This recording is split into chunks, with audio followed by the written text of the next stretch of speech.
আসসালামু আলাইকুম ওরহমতুল্লাহ। সুপ্রিয় তাকওয়া চ্যানেলের দর্শক মণ্ডলী, আশা করছি মহান রব্বুল আলামিনের অশেষ মেহেরবানিতে আপনারা সকলেই ভালো আছেন।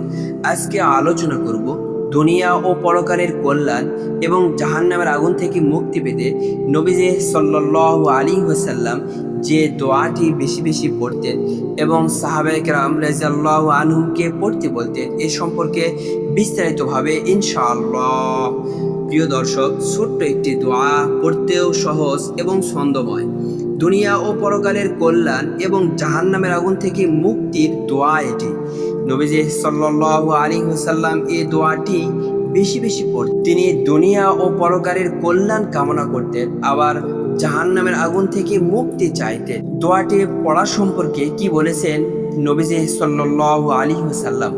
হযরত আব্দুল্লাহ ইবনে সাইব রাদিয়াল্লাহু আনহু বলেন, আমি রাসূলুল্লাহ সাল্লাল্লাহু আলাইহি ওয়াসাল্লামকে কাবা শরীফের দুই রুকনে ইয়ামানি থেকে রুকনে হাজরে আসওয়াদ এর মাঝে এ দোয়া পড়তে শুনেছি। আবু দাউদ শরীফ। সুবহানাল্লাহ। প্রিয় দর্শক, নবীজি সাল্লাল্লাহু আলাইহি ওয়াসাল্লাম প্রায় সময়ই এই দোয়াটি পড়তেন। হাদিস শরীফের মধ্যে এসেছে, হযরত আনাস ইবনে মালিক রাদিয়াল্লাহু আনহু বর্ণনা করেছেন, রাসূলুল্লাহ সাল্লাল্লাহু আলাইহি ওয়াসাল্লাম প্রায় এই দোয়া করতেন। বুখারী ও মুসলিম শরীফ। সুবহানাল্লাহ। এই দোয়াটিতে কি আছে? কুরআনুল কারীমের সূরা বাকারার 201 নম্বর আয়াতে এই দোয়াটি নাজিল হয়েছে। এই দোয়ায় ভালো কাজ করার তৌফিক দান করার আবেদন রয়েছে। অর্থাৎ ঈমানদাররা দুনিয়াতেও দুনিয়া চায় না, বরং নেকির কাজের তৌফিক কামনা করে। আল্লাহু আকবার। প্রিয় দর্শক, এ কারণে নবীজি সাল্লাল্লাহু আলাইহি ওয়াসাল্লাম খুব বেশি বেশি এই দোয়াটি পড়তেন।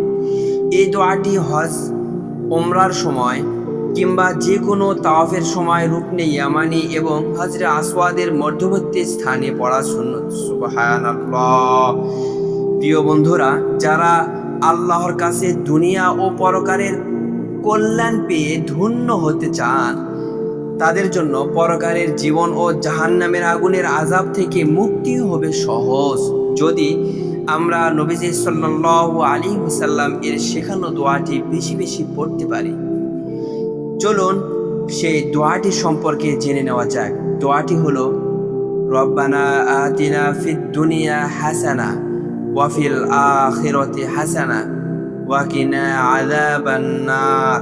প্রিয় বন্ধুরা, সুতরাং মুমিন মুসলমানের উচিত নবীজি সাল্লাল্লাহু আলাইহি ওয়াসাল্লামের সুন্নতের অনুসরণে উল্লেখিত দোয়াটি বেশি বেশি পড়ে দুনিয়া ও পরকালের কল্যাণ কামনা করা, জাহান্নামের আগুনের ভয়াবহ আযাব থেকে মুক্ত থাকতে দোয়াটি বারবার পড়া, হাদিসের উপর আমল করা। আল্লাহু আকবার। আল্লাহ তাআলা মুসলিম উম্মাহকে সুন্নত ও গুরুত্বপূর্ণ দোয়াটি বেশি বেশি পড়ে দুনিয়া ও পরকালের কল্যাণ কামনার পাশাপাশি জাহান্নামের আগুনের ভয়াবহ শাস্তি থেকে রক্ষা পাওয়ার তৌফিক দান করুন। আমিন।